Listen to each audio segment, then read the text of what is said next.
Wa hiya shalawatul mafrudatu ala kulli muslimin mukallaf. Salat-salat yang diwajibkan ya, atau as-salatul maktubah ini adalah salat-salat yang difardukan atas setiap muslim. Jadi difardukan atas setiap muslim.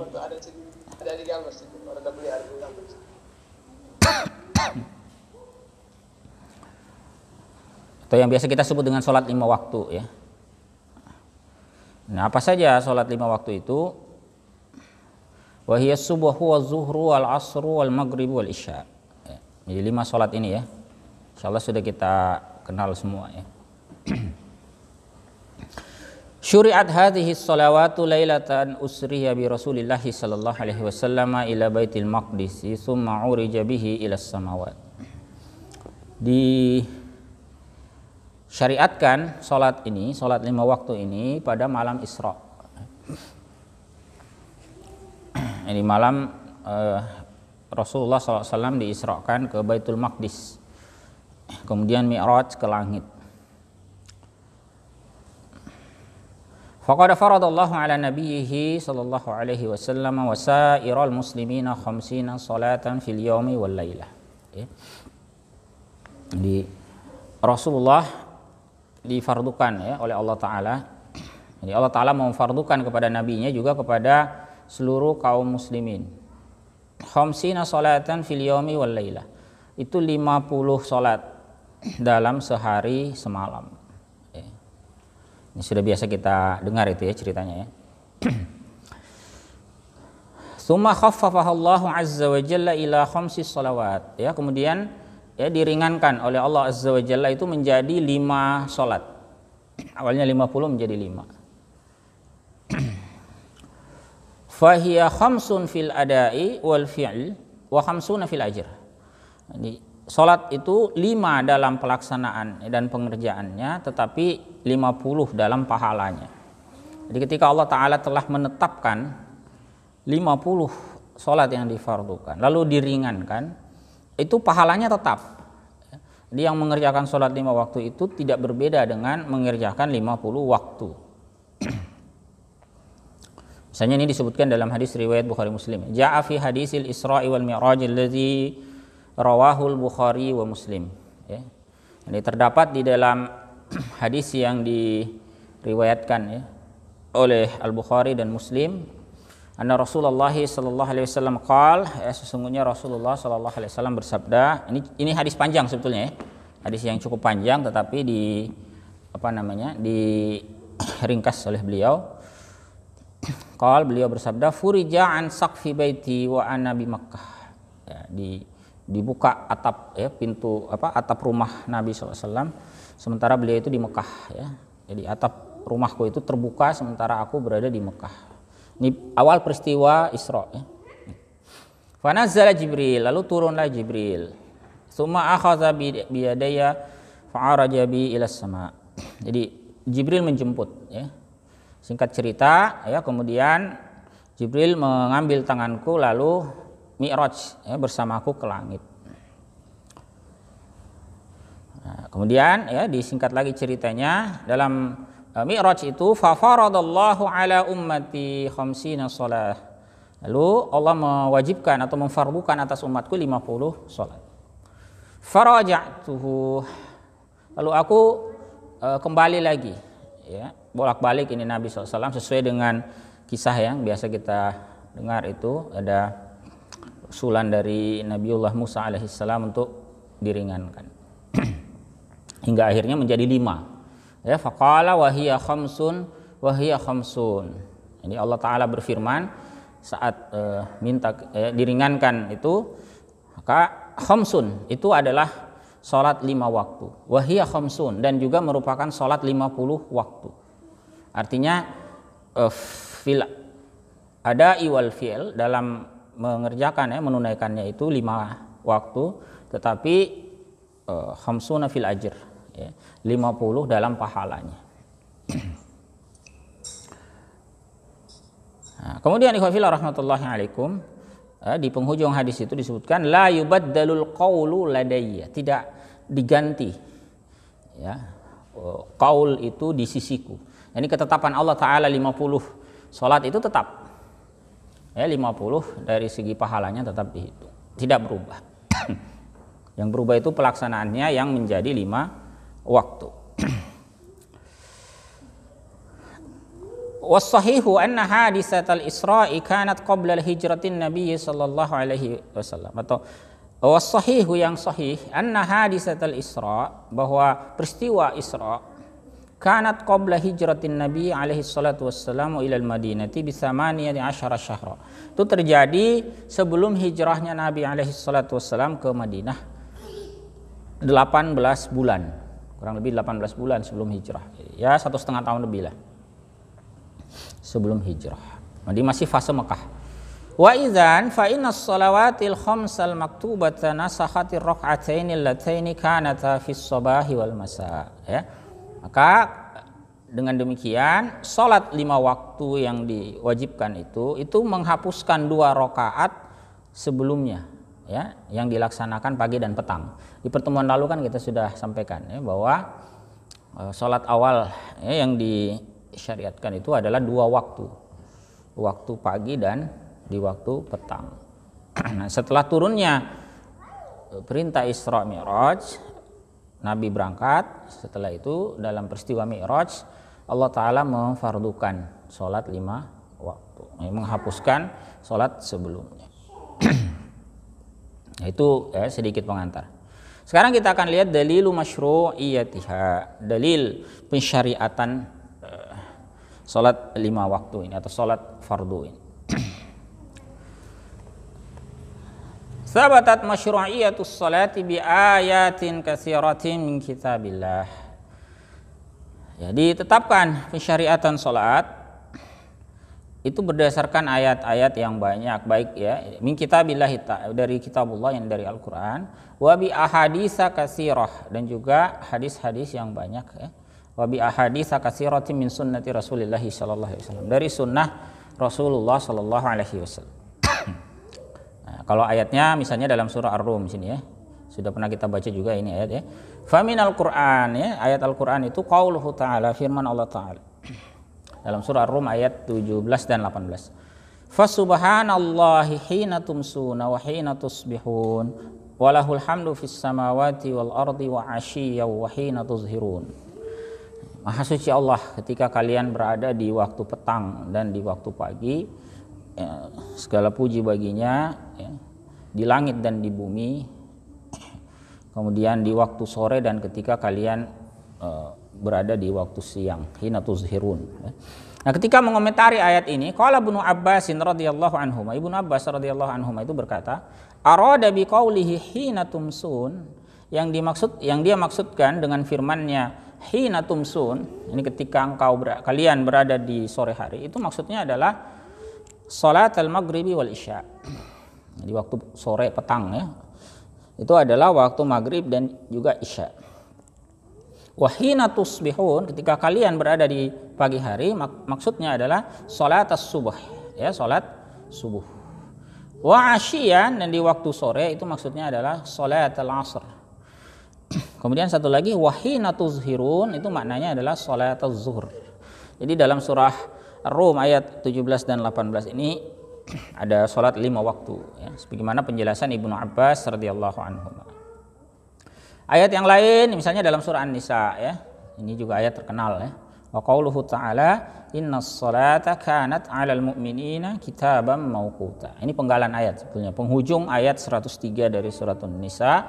Sesungguhnya salat itu merupakan, ya, kewajiban atas kaum mukmin yang telah ditetapkan waktunya. Jadi kitaban mauquta. Makanya nanti setelah pembahasan kita, insya Allah pekan depan kita akan lihat tentang waktu-waktu salat, ya. Waktu-waktu salat mulainya kapan, batas akhirnya kapan, ya, dan juga waktu-waktu yang terlarang untuk salat. Itu dalil dari beberapa ayat Al-Quran. Kemudian dalil yang lain wa minas sunnah, ya, dalil dari as-sunnah. Ya, di antaranya adalah hadisul Isra is-sabiq, hadis tentang peristiwa Isra yang lalu, ya, yang tadi sudah disampaikan, ya, hadis riwayat Bukhari Muslim tentang peristiwa Isra dan Mi'raj.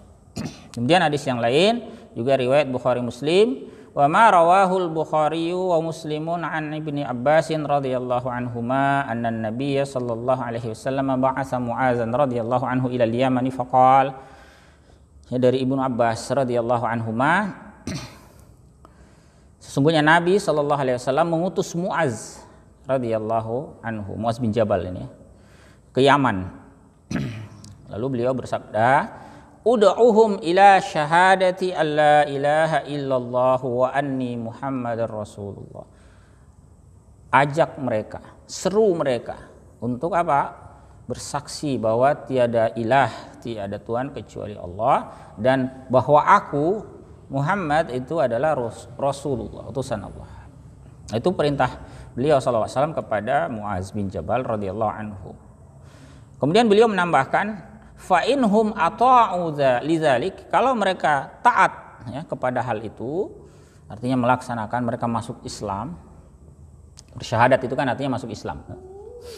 Maka fa'alimhum, sampaikan kepada mereka, beritahu mereka, annallaha qad iftarada alaihim khamsa shalawatin fi kulli yaumin wa lailah, bahwa Allah telah mewajibkan atas mereka 5 salat di setiap hari, ya, setiap sehari semalam 5 kali.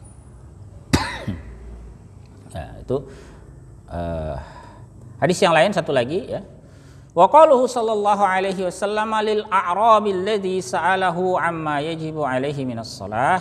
Juga sabda Nabi sallallahu alaihi wasallam kepada orang Arabi, orang Arab Badui, ya, Arab pedalaman, ya, yang menanyai beliau tentang apa yang wajib atasnya. Ini apa orang Arab Badui tanya, yang wajib atasku itu apa? Ya, minas shalah, ya, dari salat itu apa yang wajib? Maka beliau menjelaskan yang wajib itu adalah khamsu shalawatin fil yaumi wal lailah, 5 salat dalam sehari dan semalam. Qala al-Arabi, orang Arab Badui itu berkata lagi, hal alayya ghairuha, apakah ada lagi kewajiban atasku selainnya? Selain 5 itu ada enggak? Maka beliau bersabda, qala la, tidak ada. Illa an tatawwa, kecuali engkau ingin menambah, artinya melakukan salat-salat sunnah. Artinya salat yang wajib cuma 5 itu. Kecuali kalau mau tatawwu, nah, bisa mengerjakan salat sunnah yang lain. Rawahul Bukhari wa Muslim, ya. Cukup jelas lah, ya, dalil-dalilnya, baik dari Al-Qur'an dan As-Sunnah, ya. Nah, kemudian kita lihat makanatuha fid din, kedudukannya, kedudukan salat dalam agama. Yang pertama dijelaskan bahwa as-salatu afdalul ibadatil badaniyati 'alal itlaq. Salat merupakan yang paling utama, yang afdal ibadah, afdalul ibadat. Jadi yang paling utama ibadah al-badaniyah yang dilaksanakan oleh tubuh kita secara fisik. Karena ibadah itu kan ada ibadah fisik, ada ibadah harta, ya, dan sebagainya. Nah, kalau afdalul ibadatil badaniyah itu adalah as-salah 'alal itlaq, secara mutlak. Nah, dalilnya apa? Ada riwayat Ibnu Hibban di sini, ya, yang dikemukakan.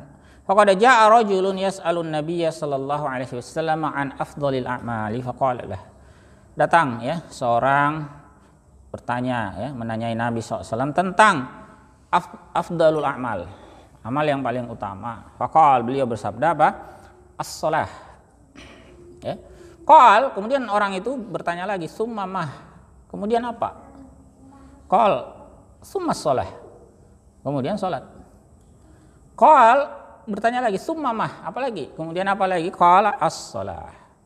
Ya, beliau mengatakan as-shalah 3 kali. Ya, salah sama ra.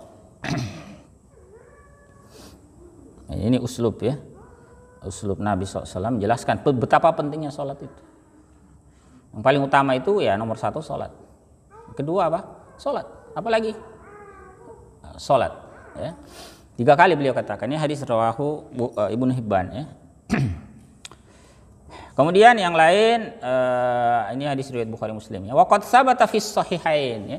Juga terdapat dalam sahihain, ini Sahihul Bukhari dan Sahih Muslim, anna as-salataini yu'addihimal muslimu adaan saliman takunani kafaratan lima bainahuma minaz dzunub.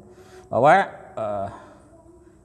2 salat yang ditunaikan oleh seorang muslim dengan benar itu menjadi kafarah, ya, penebus dosa di antara kedua sholat itu. Misalnya ya, kerjakan sholat maghrib, kemudian sholat isya dia kerjakan, maka itu menjadi kafarah dosa yang ada di antaranya, diampuni melalui sholat tersebut. Fa'indal Bukhari, ya, dalam riwayat Al-Bukhari an Abi Hurairah radhiyallahu anhu qala Rasulullah sallallahu alaihi wasallam, dari Abu Hurairah radhiyallahu anhu, beliau berkata, bersabda Rasulullah sallallahu alaihi wasallam, as-salawatul khamsu yamhullahu bihal khataya, ya. Salat yang 5 itu, salat 5 waktu, Allah hapuskan dengannya kesalahan-kesalahan, al-khataya. Itu menjadi kafarah, ya. Salat 5 waktu dalam riwayat Al-Bukhari. Sementara riwayat Muslim, wa inda Muslim an Utsman radhiyallahu anhu qala, dari Utsman radhiyallahu anhu beliau berkata, qala Rasulullah sallallahu alaihi wasallam, Rasulullah sallallahu alaihi wasallam bersabda, man atammal wudu kama amarahu Allah taala, siapa menyempurnakan wudu sebagaimana yang diperintahkannya oleh Allah taala, fas salawatul maktubatu kaffaratun lima bainahun, maka salat wajib itu menjadi kafarah di antaranya. Antara satu salat dengan salat yang berikutnya itu ditebus, ya, dengan apa, dosa-dosa yang dilakukan di antara itu, ya, dengan salat. Itu keutamaan, ya, orang yang menjaga salat luar biasa. Nah, sekarang bagaimana dengan orang meninggalkannya? Kama anna tahawuna fi sholati ta'khiran aw tarakan min sya'nihi ay yu'addiya bi sahibihi in huwa istamarra ala dzalika ila al-kufr. Ini berat, ya. Bahwa sikap meremehkan salat, meremehkan itu bisa dalam bentuk takhir, menunda, takhiran, menunda salat, mengakhirkan. Au tarakan, atau lebih parah lagi, meninggalkan. Sudah waktunya salat, nanti. Ya. Memang betul, selama masih waktunya masih boleh. Hanya saja penundaan ini jangan penundaan karena istihanah, karena menganggap enteng. Jangan, ya. Apalagi lebih parah, autarkan, meninggalkan. Maka min sya'nihi ayyu'addiya bisahibihi, perkara semacam ini, sikap meremehkan, itu bisa menghantarkan pelakunya, in huwa istamarra ala dzalik, kalau dia terus melakukan itu, menghantarkan kepada apa? Ilal kufri, menghantarkan kepada kekufuran. Ya. Idzan, dengan demikian as-salatu hiyal ghazaul awwalu lil imani kama qad ulimat, atau kama qad alimta, ya. Salat itu merupakan nutrisi awal bagi keimanan, ya, nutrisi pertama, ya, bagi keimanan, sebagaimana yang sudah Anda ketahui atau yang sudah diketahui. Sebelumnya kan kita sudah bahas di antara hikmah salat itu menjadi apa? Nutrisi, ya, bagi keimanan kita. Bahkan ada riwayat lain yang keras juga, ini riwayat Imam Ahmad bin Hanbal. Rawal Imam Ahmad an Ummi Aiman radhiyallahu anha, dari Ummu Aiman radhiyallahu anha, anna Rasulullah sallallahu alaihi wasallam qala, sesungguhnya Rasulullah sallallahu alaihi wasallam bersabda, la tatrukis salata muta'ammidan, janganlah kalian meninggalkan salat secara sengaja.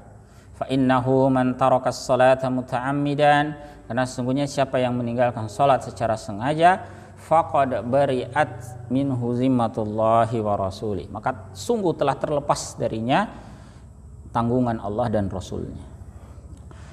Yaitu untuk menekankan beratnya, ya, dosa meninggalkan salat. Wa ruya misluhu an Muaz, ya, juga diriwayatkan yang senada dengan itu, yang semisal dengan itu dari Muaz, ya, sahabat Muaz radhiyallahu anhu. Nah, sekarang kita lihat bagaimana hukum orang yang meninggalkan salat. Hukmu tarikis salat, hukum orang yang meninggalkan salat. Tarikus salati imma ayyakuna qad tarakaha kaslan wa tahawunan aw tarakaha juhudan laha aw istighfafan biha. Orang yang meninggalkan salat itu bisa karena dia meninggalkannya malas, kaslan, malas. Ya. Salat subuh ditinggalkan kenapa? Malas. Malas bangun, sudah bangun sebetulnya, tapi tidur lagi. Atau tahawunan, ya, menganggap enteng. Ya. Itu yang pertama. Atau bisa juga au tarakaha juhudallaha, atau meninggalkannya itu karena menolak, menentang kewajiban sholat, menganggap sholat itu tidak wajib. Ya, istighfafan biha, atau menganggap remeh. Ya, menganggap perkara sholat itu perkara yang remeh. Maka ada perincian, ya. Dari kondisi-kondisi tadi ada perinciannya. Yang pertama, fa amma man tarakaha jahidan liwujubiha au mustahzi'an biha. Adapun orang yang meninggalkan sholat itu jahidan liwujubiha, karena menolak kewajibannya, ya, sholat itu tidak wajib menurut dia begitu, ya. Au mustahzi'an biha, atau untuk mengolok-olok sholat, ya. Dijadikan main-main, ya, dijadikan olok-olokan. Orang yang begini yang paling berat, ya.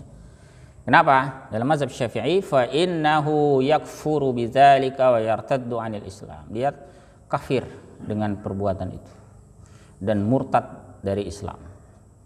Tidak main-main, ya. Menolak kewajiban salat itu kafir. Ada orang tidak salat tapi dia meyakini kewajiban salat. Ini tidak kafir. Tapi ada orang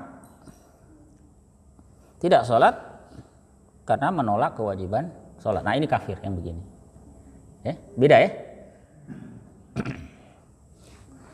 Bukan berarti Anda kemudian berkata, ya, tidak apa-apa. Saya kan tetap meyakini wajibnya sholat, tapi tidak sholat. Ini dosa juga, dosa besar juga. Bukan dosa kecil itu, ya. Itu dosa besar. Hanya memang masih dianggap muslim. Tapi tadi, ya, kita baca di awal, kalau itu berkesinambungan dilakukan, nah itu bisa menjatuhkan dia pada kekufuran juga.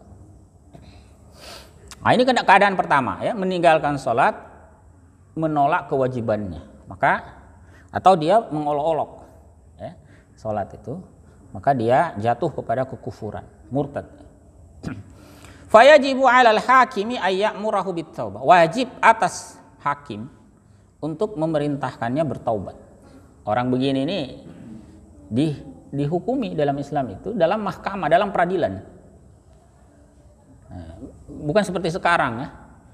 Anda sholat tidak sholat, negara itu tidak pusing. Anda zakat tidak zakat, negara tidak pusing. Negara itu lebih pusing kalau Anda tidak bayar pajak. Anda tidak bayar zakat, tidak pusing. Anda tidak sholat, negara tidak pusing. Sekarang, ya, negara sekuler begitu. Tapi dalam negara yang menerapkan syariat Islam secara total, itu diadili orang yang meninggalkan sholat ini. Kan diadili, ditanya betul itu, kenapa?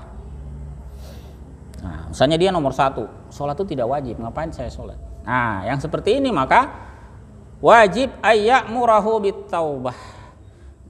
Wajib dia memerintahkannya bertaubat, tobat, ya. Fa in taba wa aqamas shalah. Kalau dia bertaubat dan mau melaksanakan sholat, fazaka, ya, oke. Ya, maka ya selesai, bertaubat, mau melaksanakan sholat. Wa illa, kalau tidak mau, ya, maka qutila ala annahu murtad. Nah, dihukum mati, dianggap sebagai orang murtad, dihukumi sebagai orang yang murtad. Wala yajuzu ghusluhu wala takfinuhu ala salatu alaihi kama la yajuzu dafnuhu fi maqabiril muslimina li'annahu laysa minhum. Ya, tambah lagi apa? Tidak boleh memandikannya, tidak boleh mengkafaninya, tidak boleh mensolatinya, sebagaimana tidak boleh menguburkannya di pemakaman kaum muslimin.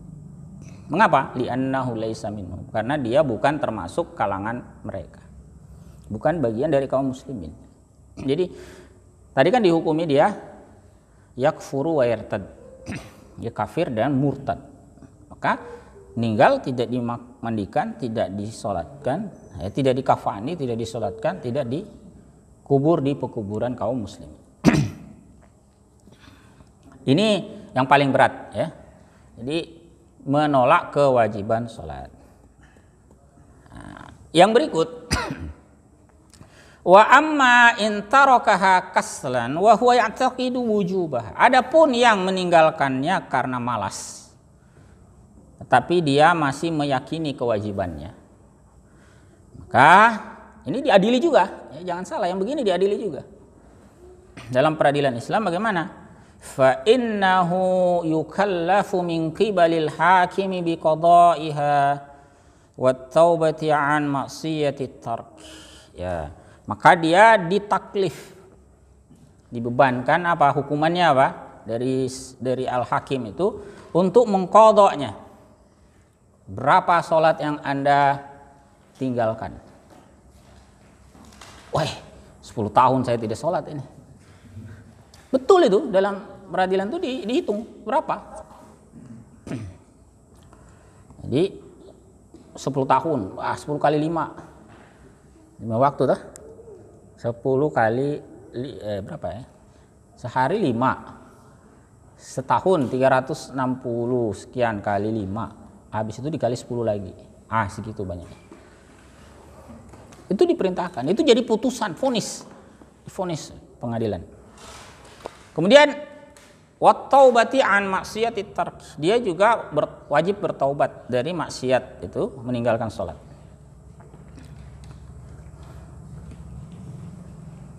Bagaimana kalau dia melakukan? Ya, alhamdulillah, ya. Mudah-mudahan Allah terima taubatnya dan dia terhindar juga dari sanksi dunia. Sanksi akhirat yang akan bergantung taubatnya kepada Allah Ta'ala. Kalau Allah terima juga, oke. Kalau tidak bagaimana? Fa illam yanhad ila qada'iha. Kalau dia enggan, tidak mau mengqadha, dia tolak keputusannya hakim. Padahal sudah vonis, ya, ditolak sama dia. Maka bagaimana? Wajib qatluhu hadda, wajib dihukum mati. Ya, wajib dihukum mati sebagai bentuk had.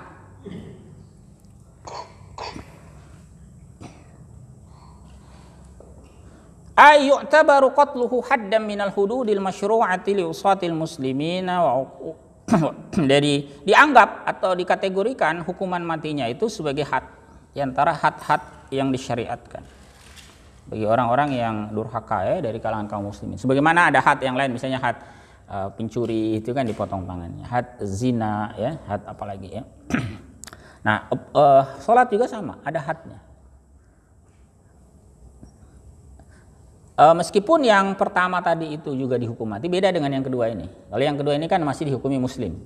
Kalau yang tadi yang pertama karena mengingkari, disuruh taubat nggak mau, maka dianggap murtad, bukan lagi kaum muslimin. Nah, sementara yang kedua ini dia masih meyakini, tapi divonis untuk mengqadha dia nggak mau. Maka ya hukuman mati juga. Wa uqubatun ala tarkihi fariidatun yuqatalu 'alaiha, ya. Sanksi atas sikap dia meninggalkan tadi itu fardu, ya. Wa uqubatun ala tarkihi faridatan yuqatalu 'alaiha, ya. Hukuman atas sikap dia meninggalkan perkara fardu itu apa? Itu dihukum mati dia. Dia dihukum mati atas hal itu. Tetapi bedanya dengan yang pertama apa? Walakinnahu yu'tabaru musliman ba'da qatlih. Dia tetap dianggap muslim setelah dihukum mati itu. Wa yu'amalu fi tajhizihi wa dafnihi wa mirathihi muamalatal muslimina li'annahu minhum. Nah, dia tetap diperlakukan dalam apa? Pengurusan jenazahnya. Jadi dimandikan, dikafani, disolati, itu semua diperlakukan. Bahkan juga wa mirasihi, urusan kewarisannya juga muamalatal muslimin, dia perlakukan layaknya perlakuan kepada umat Islam. Li'annahu minhum, karena dia termasuk kalangan kaum muslimin. Beda dengan yang tadi kan. Yang tadi itu karena dia mengingkari kewajiban sholat, kafir dia. Diajak taubat tidak mau, maka dihukum mati sebagai orang murtad. Tidak diperlakukan layaknya kaum muslimin, tidak dimandikan, tidak dikafani, tidak disolati, dikubur pun bukan di pekuburan kaum muslimin. Nah, itu bedanya, ya. Apa dalilnya? Ini ada hadis riwayat Bukhari Muslim. Rawal Bukhari wa Muslim. Ini Ibnu Umar radhiyallahu anhuma. Diriwayatkan oleh Al-Bukhari dan Muslim dari Ibnu Umar radhiyallahu anhuma. Ini terkenal hadis ini, ada dalam kitab Al-Arba'in An-Nawawiyah juga ya. Anna Rasulullah sallallahu alaihi wasallam qala, sesungguhnya Rasulullah sallallahu alaihi wasallam bersabda, "Umirtu an uqatilan nas hatta yashhadu an la ilaha illallah wa anna Muhammadar Rasulullah wa yuqimus salata wa yu'tuz zakah." Aku diperintahkan untuk memerangi manusia sampai mereka bersaksi bahwa tidak ada Tuhan kecuali Allah dan bahwa Muhammad adalah utusan Allah. Mereka menegakkan salat dan menunaikan zakat. Fa iza fa'alu dzalik, jika mereka melakukan hal itu, asamu minni dima'ahum wa amwalahum illa bihaqqil Islam. Maka mereka telah memelihara dariku darah mereka dan juga harta mereka kecuali dengan hak Islam. Ya.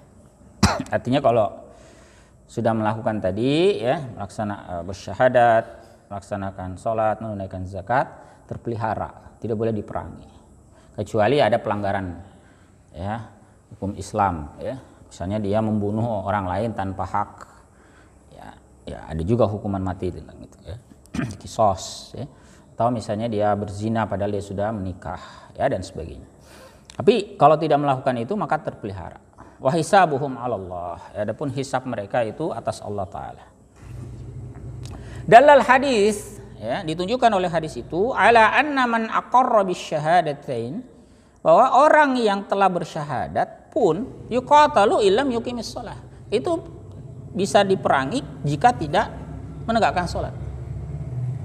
Ya, jadi jangan kira kalau bersyahadat selesai, tidak. Bahkan di masa Abu Bakar ya, dengan hadis yang juga sama dan hadis-hadis yang lain, yang enggan bayar zakat juga diperangi. Begitu ya. Walakinnahu la yakfur, tetapi dia tidak kafir, atau la yukaffar, tidak dianggap sebagai kafir. Bidalil ma rawahu Abu Dawud wa ghairu, dengan dalil riwayat Abu Dawud ya dan lain-lain. An Ubadah bin As-Samit radhiyallahu anhu, dari Ubadah bin As-Samit radhiyallahu anhu. Riwayat ini mengatakan beliau berkata, sami'tu Rasulullah sallallahu alaihi wasallam yaqul, aku mendengar Rasulullah sallallahu alaihi wasallam bersabda, khamsu salawatin katabahunna Allahu 'alal ibad. Ada 5 salat yang telah diwajibkan oleh Allah kepada hamba. Faman jaa'a bihin, siapa menunaikannya, lam yudayyi' minhunna syai'an istighfafan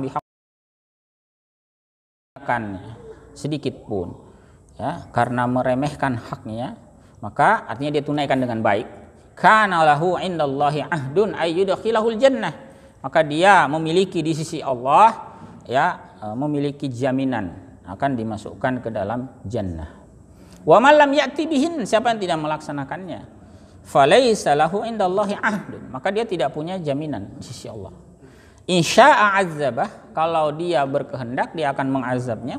Wa insya'a adkhalahul jannah, jika dia ingin ya dia bisa memasukkannya ke dalam surga. Nah, ungkapan yang terakhir ini, insya'a azabahu wa insya'a adkhalahul jannah, artinya tetap ada peluang orang yang meninggalkan sholat itu masuk ke dalam surga. Nah, ini menjadi dasar. Faqad dalla ala anna tarikas sholati la yakfur atau la yukaffar, ya, menunjukkan bahwa orang yang meninggalkan sholat itu tidak kafir atau tidak dianggap kafir. Li'annahu law kafar, sebab seandainya dia kafir, lam yadkhul fi qaulihi wa insya'a adkhalahul jannah, tidak mungkin dia masuk ke dalam ucapan tadi dalam hadis di atas, bahwa jika Allah berkehendak dia memasukkannya ke surga. Sebab izil kafiru la yadkhulul jannata qat'an, orang kafir itu tidak masuk surga secara pasti. Nah, itu ya. Fahumila ala man tarakaha kaslan, maka dimaknailah hadis di atas itu orang meninggalkan sholat karena malas. Jadi kalau Allah berkehendak Allah mengazabnya, kalau Allah berkehendak Allah masukkannya ke dalam surga. Ini orang meninggalkan masih dianggap muslim ya. Jam'an bainal adillah, sebagai bentuk menggabungkan di antara dalil-dalil yang ada. Karena ada dalil juga yang menyatakan dia kufur. Jadi dipisahkan. Yang menyatakan kafir itu karena mengingkari. Sementara yang tidak, ya dianggap dia masih muslim, berarti itu karena malas dan sebagainya ya. Allahu a'lam. Nah, tentang yang kafir ada nggak? Ya itu ada tadi. Ya, ini juga saya bacakan lagi ya. Terakhir ini. Rawa Muslimun wa ghairuh. Diriwayatkan oleh Muslim dan lain-lain. Hadis riwayat Muslim ya. An Jabirin radhiyallahu anhu, dari Jabir radhiyallahu anhu. Beliau bersabda, sami'tun nabiyya sallallahu alaihi wasallam yaqul, aku mendengar Nabi sallallahu alaihi wasallam bersabda, inna bainar rajuli wa bainasyirki wal kufri tarkas salah. Sungguhnya perbedaan antara seseorang dengan kesyirikan dan kekufuran itu adalah apa? Meninggalkan sholat. Itu bedanya. Jadi yang ada di antara seseorang dengan kesyirikan dan kekufuran itu adalah meninggalkan sholat. Meninggalkan sholat itu batas. Ya. Berdasarkan hadis ini dan yang senada dengannya, mazhab Hambali itu menghukumi orang yang meninggalkan sholat karena sengaja itu kafir. Nah, dalam mazhab Syafi'i itu masih dipilah. Kalau dia mengingkari kewajiban, nah ini yang dimaksud dalam hadis ini.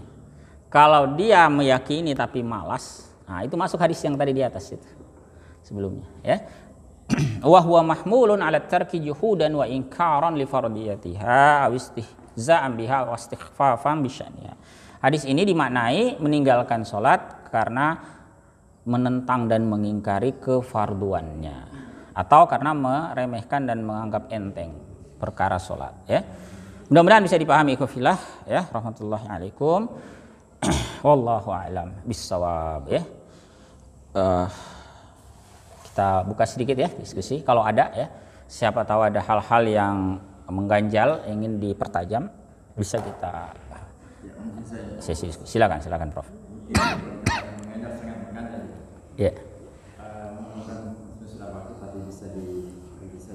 Pertama itu, bisakah membatal sholat orang yang tidak, orang katakan begini, biasanya orang itu kalau diperoleh dengan kondisi sakit, walaupun yang sebelumnya pada dalam sehat dia rutin melaksanakan sholat malam. Tapi karena dia ya kebanyakan saja juga kalau sudah dihadapkan dengan kondisi sakit, ya sakit parah, bahkan ditinggalkan. Kalau dalam kondisi begini, apakah bisa diqadha sholatnya oleh keluarganya atau ahli warisnya atau bagaimana? Itu yang pertama. Kemudian yang kedua, kalau umpamanya katakanlah tidak dilaksanakan atau tidak diqadha oleh ahli warisnya, apakah kategori dia meninggalkan salat sehingga dikategorikan kalau hamba tadi dikategorikan kafir atau bagaimana? Nah, kemudian yang kedua, satu kasus juga ini terus terang aja ada di kalangan mahasiswa juga kami. Saya sempat mendata kemarin, dari 49 orang itu baru peserta lagi ekonomi Islam. Tapi saya dapati, saya mencoba saja untuk melihat bagaimana fondasi ibadah itu terutama salat. Ternyata di antara 49 itu maksimal 10 yang melaksanakan salat. Saya punya penjelasan maksimal sekitar 7 atau 8 yang rutin itu. Akhirnya saya coba kemukakan alasan secara tertulis. Oh, macam-macam alasannya. Satu kata kunci yang merupakan sehingga mereka tidak salah itu kata malas. Malas meninggalkan mungkin bisa kita kategorikan meninggalkan itu mungkin hanya 3 waktu atau 2 waktu dalam sehari semalam. Yang jadi gawatnya itu tidak melaksanakan sama sekali, tidak pernah melaksanakan salat. Bagaimana kondisi mahasiswa kita begini, terus terang saja prihatin secara batin. Tapi walaupun demikian, kira-kira bagaimana solusi untuk memberikan motivasi bagi mereka sehingga mereka tidak malas. Macam-macam alasannya, ada kali ketiduran, ya para mahasiswa ketiduran, banyak kegiatan, banyak pikiran, macam-macam. Ini merupakan suatu masalah bagi kita. Saya berpikir generasi masa yang akan datang bagaimana, terutama salat ini baru salat ini, mulai ibadah lain, mulai ibadah soal puasa. Saya pikir itu saja. Iya, baik. Terima kasih. Assalamualaikum warahmatullahi wabarakatuh. Waalaikumsalam warahmatullahi wabarakatuh. Kalau ada di peserta online ya yang mau menyampaikan boleh ya, tertulis juga boleh ya, menyampaikan lisan boleh, atau tertulis di kolom chat juga boleh ya, kalau ada. Sambil saya jawab dulu ya. Yang pertama, berkaitan dengan orang yang sakit meninggalkan sholat. Sakit itu bukan alasan syar'i untuk boleh meninggalkan sholat sepanjang masih sadar. Beda cerita kalau kesadaran hilang. Itu nanti ada bahasan khusus tentang itu. Misalnya dia koma, pingsan, dan sebagainya. Tapi kalau dia masih sadar, sepayah apapun kondisinya tetap wajib sholat. Ya. Nah, tapi kan ada kemudahan, nggak bisa sholat normal berdiri, dia boleh duduk. Lebih parah lagi kondisinya, baring. Ya, bahkan baring pun juga mungkin tidak bisa, misalnya menghadap kiblat, tidak bisa berisyarat dengan mata pun tidak bisa, misalnya. Ya dalam hati berisyarat. Jadi lebih ringan malah sebetulnya. Dia nggak bisa berwudu, gimana caranya? Ya jelaslah nggak bisa berwudu. Ya. Bangun saja nggak bisa, gimana mau ke kamar mandi wudu kan? Gimana caranya? Ya maka diwudukan. Ya, ada keluarganya di situ ya. Pakai diwudukan lah sama orang lain. Bisa pakai lap, pakai apa ya? Yang dia bisa diwudukan. Nggak bisa diwudukan juga Ustaz. Ini sudah dibalut ini semua ini. Nggak bisa bagaimana? Ya dia sholat tanpa bersuci juga bisa. Pentingnya sholat itu tidak boleh ditinggalkan. Kalau paling parah nggak bisa bersuci ya. Wallahu alam seperti apa kondisi itu paling parah. Dia tetap wajib sholat. Begitu ya. Nah, tidak boleh ditinggalkan. Kalau dia tinggalkan maka dia berdosa. Wajib diqadha. Boleh nggak keluarganya yang qadha sholat? Tidak boleh. Ya. Orangnya masih hidup tidak boleh diganti. Kerjakan sendiri. Tidak apa-apa langsung katakan meninggal gitu. Kalau meninggal nanti ada pembahasan khusus di belakang ya. Insya Allah nanti ya, dua pertemuan lagi, agak panjang ya, sudah. Nah, ini kita bahas orangnya masih hidup dulu. Yang masih hidup, itu wajib. Termasuk begini ya, yang sudah sembuh sekarang, mungkin dulu ingat, atau bahkan dulu meninggalkan sholatnya bukan karena sakit ya. Kenapa? Seperti tadi mahasiswa itu, malas. Wah itu wajib diqadha itu. Atau misalnya ada orang yang sebetulnya ini pembahasan qadha sholat ya, 2 pertemuan lagi, tapi saya singgung sedikit lah ya. Intinya tetap wajib diqadha. Bahkan dalam pandangan jumhur ulama, meskipun ketika dia meninggalkan sholatnya tidak ada uzur. Nah, gitu. Ada sebagian ulama itu mengatakan kalau yang boleh diqadha itu kalau ada uzur. Ya. Kalau tidak ada uzur ya berdosa dia, tidak ada qadhanya itu. Tapi dalam pandangan jumhur ulama termasuk mazhab Syafi'i tetap wajib qadha. Argumentasinya sederhana saja sebetulnya ya dalam mazhab Syafi'i. Kenapa orang yang tidak punya uzur syar'i tetap wajib qadha? Alasannya apa? Qiyas aulawi namanya, qiyas terlebih lagi. Maksudnya begini. Orang yang punya uzur saja wajib qadha. Ya, kok bisa orang yang tidak punya uzur tidak harus mengganti itu? Sementara orang yang punya uzur saja itu wajib qadha. Uzurnya apa? Misalnya ketiduran gitu. Itu saja wajib qadha, uzur padahal itu uzur syar'i. Atau dia koma, 1 minggu koma. Begitu dia sadar wajib ganti. Nah, yang punya uzur seperti ini saja kasihan, ini wajib qadha. Apalagi yang tidak punya. Kok enak ini yang tidak punya uzur. Nah, begitu ya. Bisa dipahami ya? Itu argumentasi jumhur ulama termasuk mazhab Syafi'i. Jadi wajib qadha ya. Ingat-ingat dulu ya. Anda balik itu usia berapa? Nah, jangan sampai begini, ada orang balik 15 tahun baru sholat usia 25 tahun. Atau baru hijrah, istilah sekarang itu ya. 40 tahun baru hijrah. Nah, bagaimana cara mengganti itu? Ya, itu nanti di pembahasan qadha ya. Intinya tetap wajib diqadha. Oh ya, ada pertanyaan di kolom chat ini. Waalaikumsalam warahmatullahi wabarakatuh. Bagaimana kita mengqadha sholat yang kita telah lupa jumlahnya? Kita hanya menduga kuat pernah meninggalkan sholat di masa lalu. Apakah bisa diqadha dalam 1 waktu saja? Bukan begitu. Kalau tidak ingat persisnya, dia perkirakan. Seperti tadi ya, yang sempat saya singgung. Umur berapa dia mulai sholat itu? Oh, saya ini baru mulai taubat ini usia 30-40 tahun. Usia balik kapan? Tidak ingat usia balik saya kapan. Ya, kita anggaplah sumsikan usianya perkirakan pakai pandangan jumhur ulama 15 tahun. Ya, menurut jumhur itu orang itu kan balik kalau ada tanda-tanda misalnya mimpi basah. Ya, misalnya usia 10 tahun sudah mimpi basah laki-laki ya, Atau wanita haid 10 tahun itu sudah balik. Tapi kalau dia tidak ingat, dulu saya haid pertama atau mimpi basah pertama itu umur berapa, misalnya tidak ingat, ya maka kita asumsikan 15 tahun. Kalau masih ingat sih mending. Misalnya kan ada yang ingat juga begini ya, oh haid saya itu kelas 2 SD misal. Ya. Biasanya haid pertama itu kan diingat, oh, waktu itu masih SD kelas sekian. Nah, berarti dia bisa hitung. Tapi asumsinya tidak bisa ketahui, dia tidak ingat lagi berapa. Laki-laki misalnya ya, kapan dia mimpi basah pertama dia juga tidak ingat. Maka ya kita pakai patokan 15 tahun. Berapa banyak sholat ditinggalkan? Perkiraan, kalau nggak bisa tahu jumlahnya diperkirakan. Nah itu tadi 30 tahun baru sholat, berarti 15 tahun dia tidak sholat. 15 tahun wajib diqadha. Bagaimana caranya? Dikerjakan satu persatu. Wah berat itu sudah satu persatu itu. Coba hitung kalau 15 tahun itu. Sehari 5. Setahun 365. Kali 5 berapa? 1800 sekian. Kali lagi 15.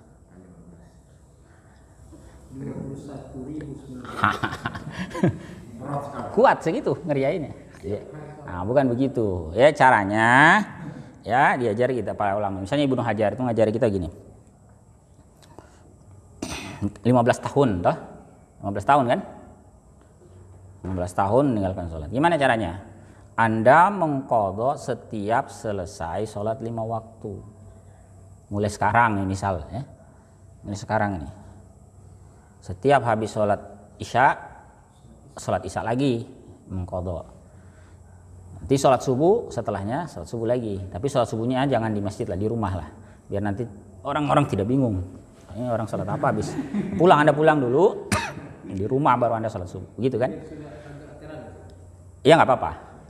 Jadi karena gini, kalau untuk qadha tidak batas waktu sebetulnya. Cuma ini memudahkan saja. Toh?